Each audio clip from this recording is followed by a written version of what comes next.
So as Scott introduced, my name's Nathan Roth, and I lead social and digital for a Canadian telecom. So if you catch me saying a boot, please don't laugh too hard. So I'm going to start with a quick spoiler here. In the next 20 minutes, what I'm going to share is how your company can save millions in innovation and support costs, how you can build an army of brand advocates, and how you can create a best-in-class customer experience, all through a community. So now that I jumped all the way to the end, let's go to the very beginning of the brand that I work for, Koodo Mobile. We started only 5 years ago, and we had the goal of fighting against the unjust and the greedy practices that we all know are all too common in telecommunications. And so in the last few years, we've actually been able to get rid of contracts, extra fees, and even long distance and roaming throughout the nation. But in order to do that, we needed to keep our costs extremely low. So we are looking for customers that are willing to give up a little bit of their time to save a little bit of money. So we needed to build in a culture of self-service from the get-go, where customers are expected to find their own answers and help themselves. And the other beautiful thing is that when we started, it was in the midst of the social revolution. And customers were excited because for the first time they could publish, and it gave them a voice, I should say people in general. And marketers and business folks were excited because they could have a dialogue, a true dialogue online with their customers for the very first time. It put both parties on a level playing field that allows for real, genuine interactions and dialogue. So we launched Facebook in 2010, and we're actually the first telecom to open up our wall. And customers loved this. They came in pouring in with their questions left and right, and we were hiring more and more Koodo reps to answer these questions. Unfortunately, what we soon realized is that that one-to-one interaction is just as costly and time-consuming as a traditional phone call. So we needed to find a solution that was less reliant on our internal employees and was more efficient. We needed to keep those costs down. So we started to look at the options available to us. There was Twitter, there was chat, and then there were these community forums. And the latter really stands out and really stood out when it comes to reducing support costs. So when we put them side by side, that was just absolutely clear, and it wasn't even fair. But I won't bore you and go through all of these. I'll just share three. For one, Get Satisfaction is completely, has a complete responsive design. So whether you pull it up on your phone, your tablet, or your desktop, you get the full functionality. On the flip side, if you pull up in the Facebook app a brand page, you can't even ask a question. Another one is that Get Satisfaction is completely indexed by all the major search engines, including Google. And not only that, it has fantastic SEO. So you get a bunch of organic visits, in our case, millions. Whereas Facebook, your timeline and your wall is completely within the walled garden. And so that doesn't show up on Google at all, and you're missing out on a ton of visits. And then finally, once you're in there, Get Satisfaction allows you to search the content. So it has that knowledge base that you can draw upon. Whereas Facebook doesn't have a search within it of the timeline. And so customers end up asking the same questions over and over and over again, sometimes within minutes of one another, and your reps need to answer them over and over. So what became abundantly clear to us is that Facebook was built really first and foremost for marketing and publishing, whereas communities were much more dynamic. They could handle support better, innovation, and much more. And best of all, if you look here on this graph, they're the most customer-focused of all the social networks and the most two-way. There's real, genuine dialogue, not just between Koodo and the brand, but customers between each other. So in September of 2011, we launched our community. And we chose Get Satisfaction because it has the cleanest and simplest user experience. And that really stands out. Much like Apple, they focus on what's really important and keep it clean, versus some of the other guys were focusing more on adding as many bells and whistles in there as possible, and it ended up making it complicated for customers. I like to think the community is so easy that if my grandma were to ask a question, or my young niece, that they'd be able to find an answer, unlike a traditional forum, which is very much for the tech savvy and the very knowledgeable. And so what we saw was that visitors started pouring in. In the first few months, it was actually absolutely exponential, which is actually off this graph a little bit.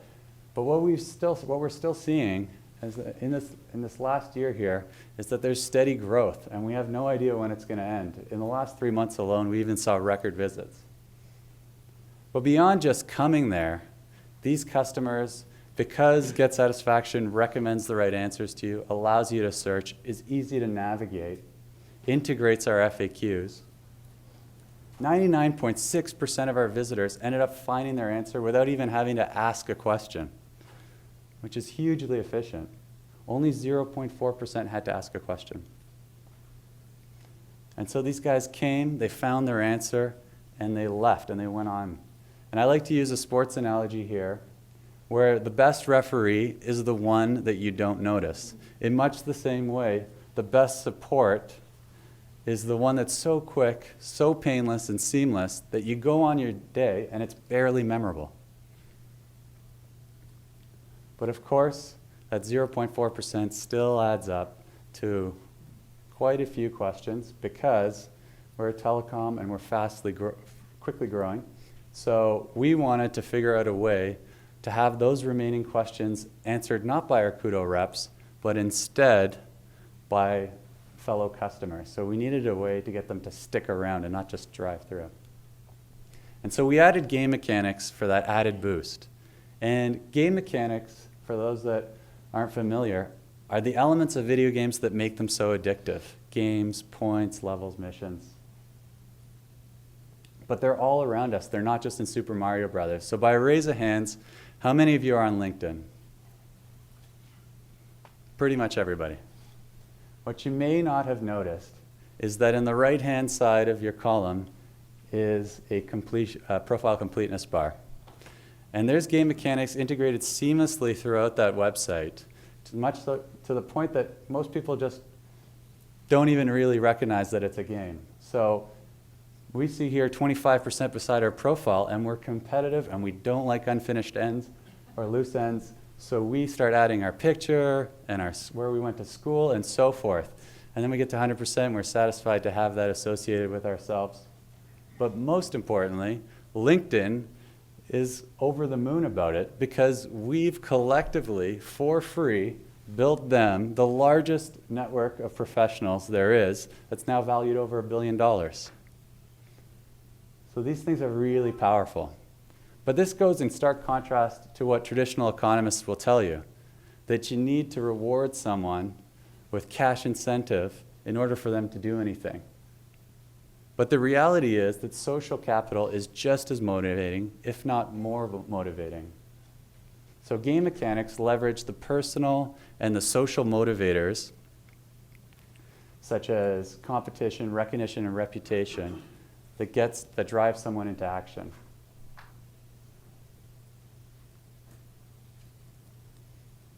So we integrated the game mechanics, and we kept hearing the same comment over and over again. I'm addicted to the Koodo community. But beyond that nice tap on the back, we saw some real business results where the rubber hits the road.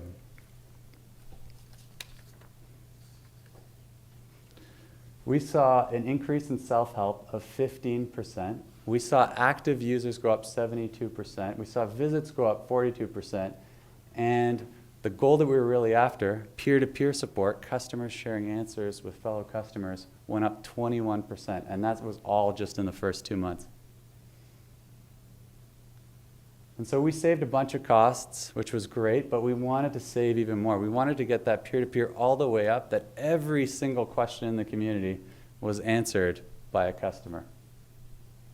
So in all that gamification data that we got back, beyond those results, the most important thing we found actually was a little nugget of truth.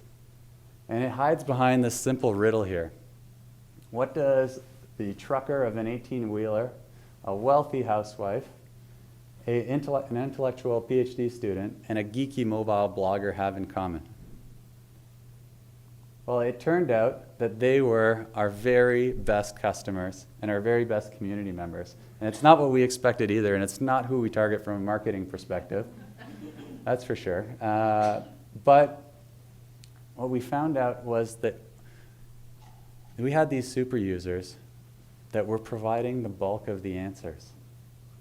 So not only were they big fans of Koodo, they were advocating us on their social networks, whether it was on or offline, but they were also customers on a mission to help fellow customers. They were hobbyists, they knew technology, they knew mobile phones, they knew them like the back of their hand, in fact, better than I know phones, or most of my colleagues even. But the real kicker is that they were spending, each of them, 15 hours a week in this Koodo community. Which still blows me away today, and they're answering hundreds of questions. And that's exactly where we learned that one special secret. It's that you don't need everybody in your community for peer-to-peer support. You just need the few. You need the 1%, not the wealthy fat cats on Wall Street, but the super users in your community that are true fans, that are passionate, and they love it from a genuine place in their heart. So the question then became, how can we find more of these super users to get to 100% peer-to-peer support? And how could we get those that we already had to engage even more? And so we created a program we call the Mobile Masters, which is a community loyalty program that rewards those that provide the most support. Excuse me. And of course, if we go back to what we learned in gamification, we didn't want to pay them. So these guys are completely unpaid.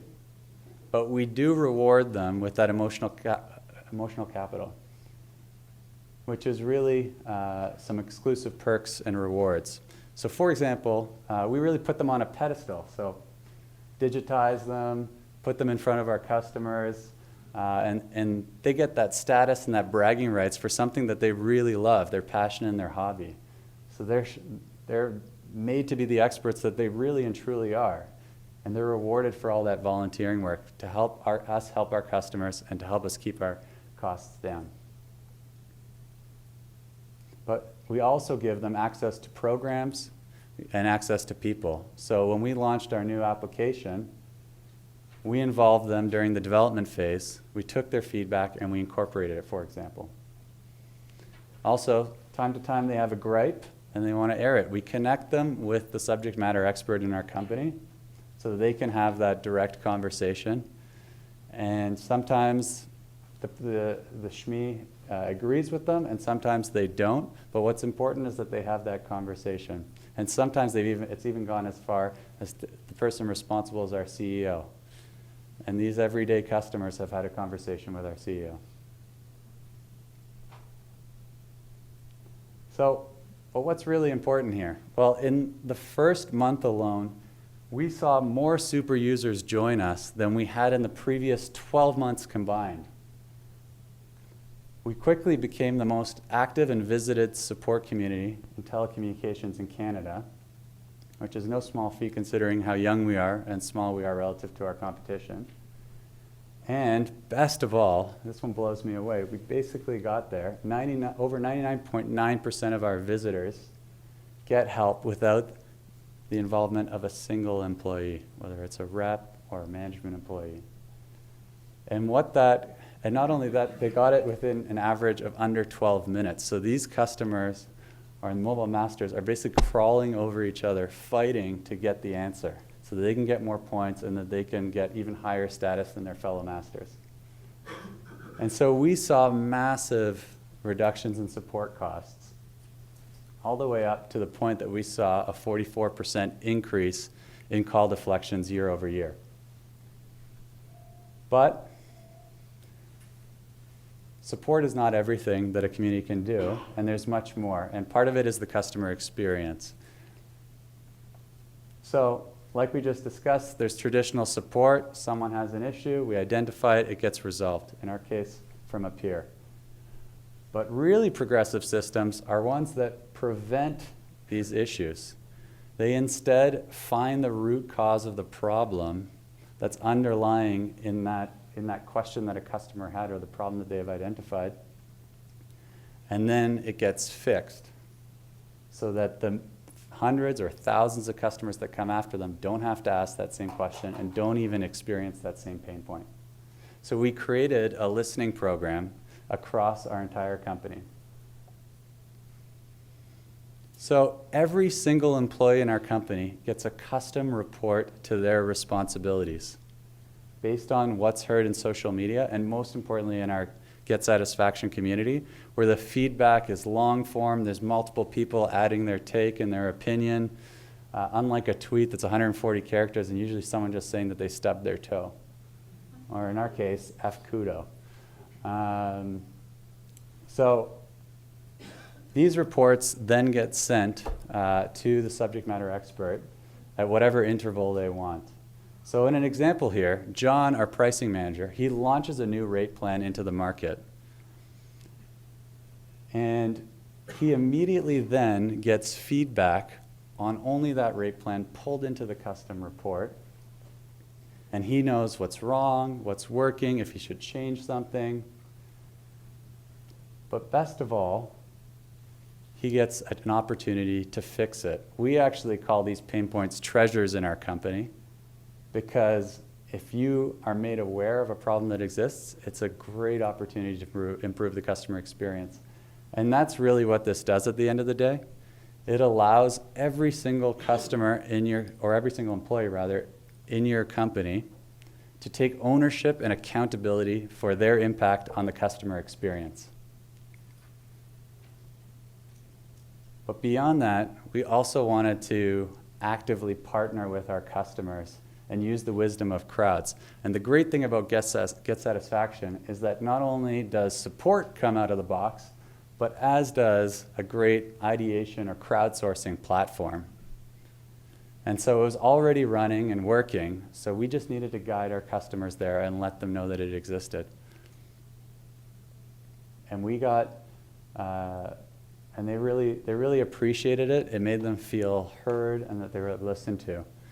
And so there's a couple of wins that have come out of this. One is that we have thousands of ideas that have been submitted so far. But beyond that, we've actually been able to fix 74 of them, and we plan on fixing many more. And that's really allowed us to make our customers feel heard and appreciated. But most importantly, it improved the customer experience to the point that Koodo is now, as you can see there, the J.D. Power winner. But what that means is that we're Canada's favorite telecom, we're the fastest growing telecom, and we have the highest satisfaction rates and word of mouth by a country mile relative to our competitors. So our Get Satisfaction community has really transformed our business at the end of the day, our marketing, our support, our innovation. And so I want to leave you with one thought, and that's that, and I truly believe this, communities on or offline are the most powerful opportunities and tools that we as people and businesses have today. They helped us reduce one of the largest costs of any business, one-to-one support, and they also allowed us to innovate and create a best-in-class customer experience. So please, if you can, start a community, and if you have already, really double down and invest in it. Start it, do it, you need it. Thank you very much.